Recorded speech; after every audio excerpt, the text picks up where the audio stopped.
Durante los últimos meses hemos escuchado en innumerables ocasiones que la crisis del coronavirus, que la pandemia, ha demostrado la necesidad de un Estado grande, de un Estado gigantesco, de un Estado omnipotente que sea capaz de contrarrestar la epidemia y de protegernos a todos. Dejando de lado que esta tesis en muchas ocasiones ha confundido lo que eran medidas extraordinarias con lo que deberían ser medidas ordinarias, sería como decir, esta crisis ha demostrado que el Estado ha de controlar quién se puede reunir, quién se puede manifestar, porque cuando la gente se reúne o se manifiesta sin control del Estado, entonces suceden cosas horribles.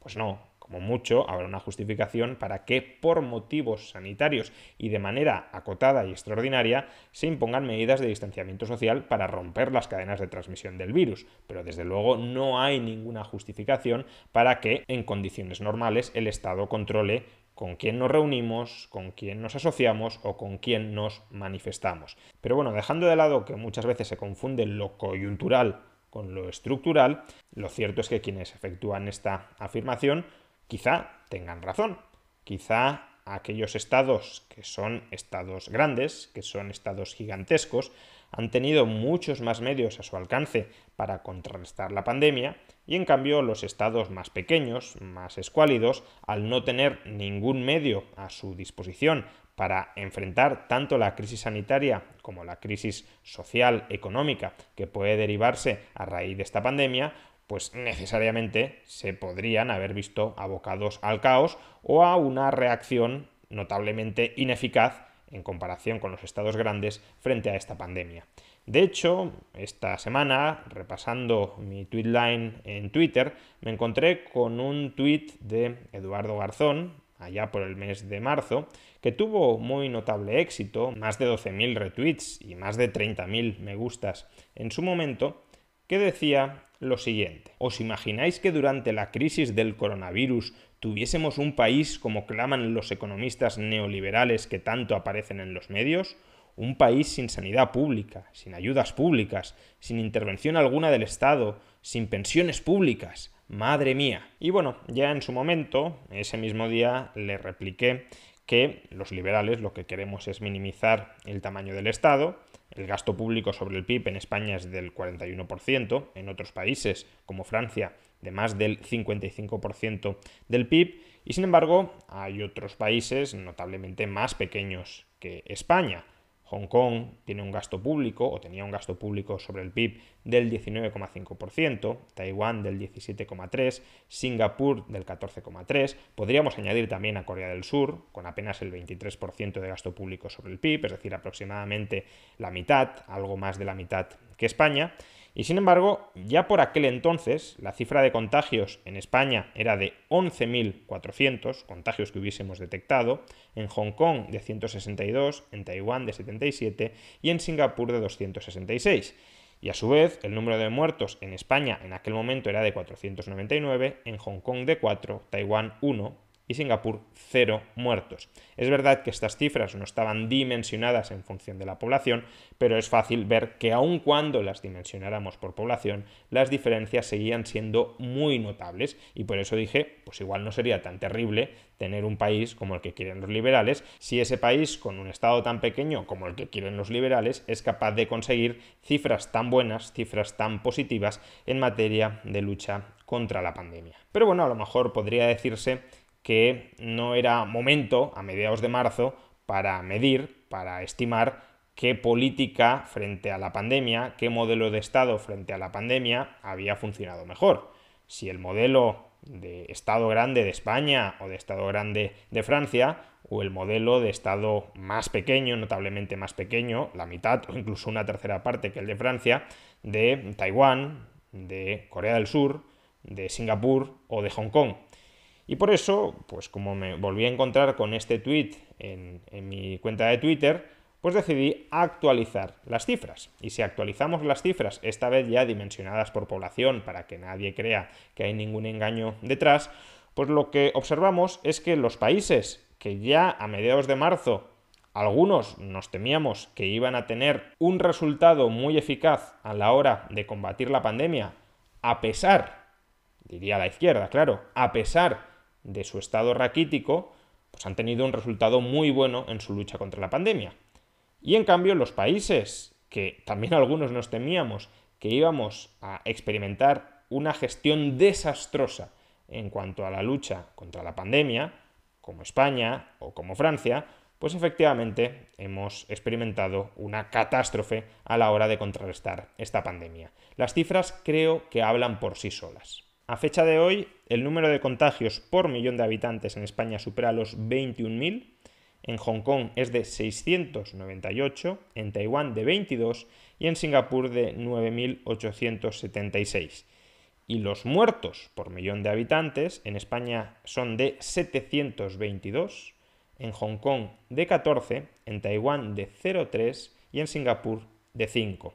Por tanto, especialmente a la hora de evitar muertes, estos países han sido tremendamente exitosos. En el caso de Singapur, por ejemplo, ha sido tremendamente exitoso a la hora de evitar muertes, aun cuando no ha sido tan exitoso a la hora de evitar contagios, porque en términos de millón por habitantes, Singapur ha tenido más o menos la mitad de los contagios que España, pero no muchísimos menos. Y sin embargo, en muertos, comparemos 722 por millón de habitantes en España, 5 por millón de habitantes en Singapur. Y eso que la sanidad de Singapur es de las que más se aproximan a lo que podríamos llamar un modelo de sanidad privada. Un modelo donde los ciudadanos tienen que ahorrar mes a mes en sus cuentas de ahorro sanitario personal para luego, con ese dinero que tienen ahorrado, contratar seguros frente a gastos catastróficos o atender el pago de los servicios sanitarios de los que hacen uso. El modelo sanitario de Singapur se acerca más a lo que sería un modelo de sanidad privada puro, de libre mercado,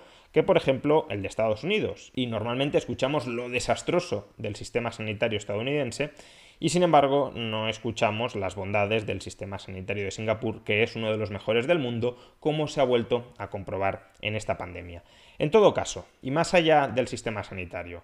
lo que creo que estas cifras ponen clarísimamente de manifiesto es que tener un Estado pequeño no significa incapacidad a la hora de proteger a tu población frente al desastre sanitario y económico que puede constituir una pandemia. Y al revés, que tener un Estado gigantesco no te blinda frente a una gestión absolutamente desastrosa en lo sanitario y en lo económico para hacer frente a la pandemia. Entiéndase lo que realmente estoy afirmando a la luz de los datos. No estoy diciendo que un Estado grande necesariamente tenga que fracasar a la hora de enfrentarse a la pandemia, o que un Estado pequeño necesariamente tenga que triunfar a la hora de enfrentarse a la pandemia. Lo que estoy diciendo es que tener un Estado pequeño, como decía Eduardo Garzón, imaginároslo, madre mía el desastre en el que estaríamos inmersos. Pues bien, tener un Estado pequeño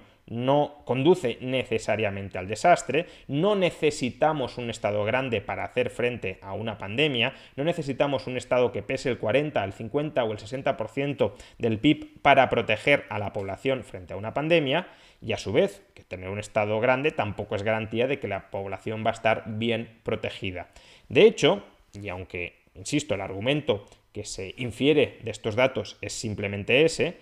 que tener un Estado grande no es condición necesaria para ser eficaz frente a la pandemia, o que tener un Estado pequeño no es condición suficiente para fracasar frente a la pandemia, pese a que los datos solo dicen eso. No obstante, sí puede hacerse un argumento teórico de por qué los estados pequeños pueden ser más eficaces que los estados grandes a la hora de contrarrestar una pandemia u otros desastres extraordinarios a los que una sociedad se puede llegar a enfrentar.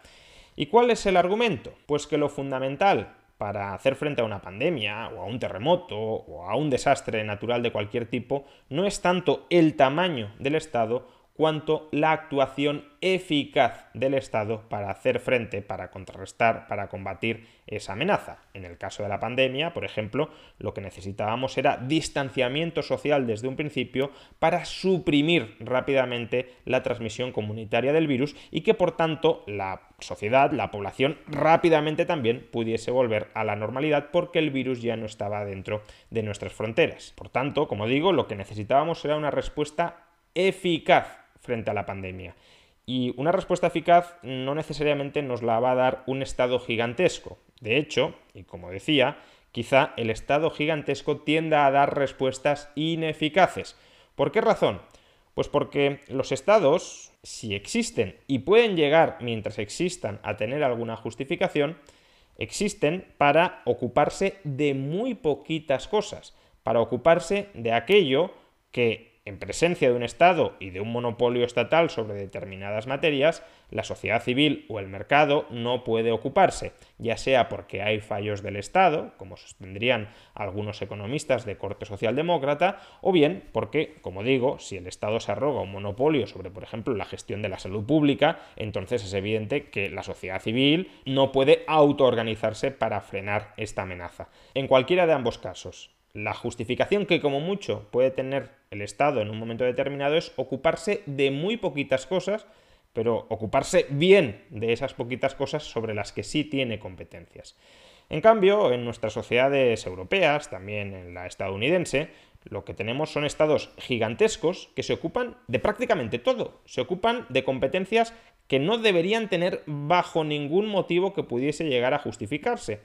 Y como sabemos, quien mucho abarca, poco aprieta. Es decir, quien se intenta ocupar de absolutamente todo, tiende a hacerlo todo bastante mal porque no se especializa ni se focaliza a la hora de resolver y de ejecutar adecuadamente las pocas competencias en las que sí debería estar centrado. El economista Alex Tabarrok denomina a esto la presunción del laissez-faire. Es decir, si los estados no tienen una capacidad infinita para ser eficaces en todo aquello que se propongan, la presunción debería ser: señor Estado, ocúpese de aquello en lo que realmente no es reemplazable, no es sustituible, y deje todo lo demás, todos los otros ámbitos de la vida civil y de la vida económica en los que usted no juega ningún rol realmente imprescindible, realmente relevante, en los que únicamente está intentando desplazar las iniciativas privadas que se desplegarían igualmente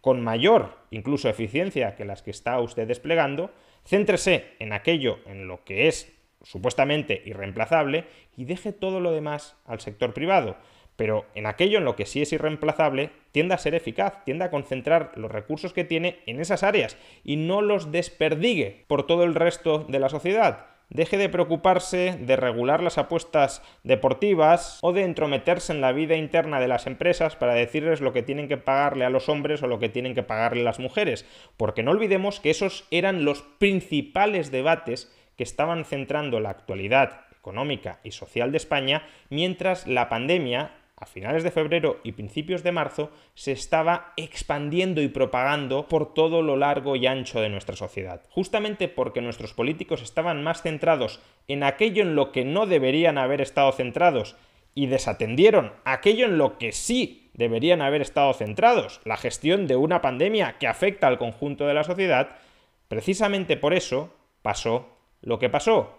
Y por tanto, tener un Estado grande, un Estado incluso gigantesco, como el de Francia, el mayor Estado del mundo, no garantiza absolutamente nada de eficacia frente a un desastre como el actual. De hecho, y precisamente porque la capacidad de gestión, la capacidad de atención de aquellos que tienen que tomar las decisiones en lo más alto de la burocracia estatal es una capacidad de atención y de gestión necesariamente limitada, es altamente probable que el haber subdividido la atención en tantísimos asuntos, la mayoría, la inmensa mayoría de los cuales no deberían constituir objeto de competencia de regulación estatal, es altamente probable que el haber subdividido tanto la atención de nuestros gobernantes llevó a que no se centraran en lo decisivo. Y precisamente por eso la inmensa mayoría de estados grandes se han mostrado tremendamente ineficaces, tremendamente incapaces a la hora de frenar esta pandemia.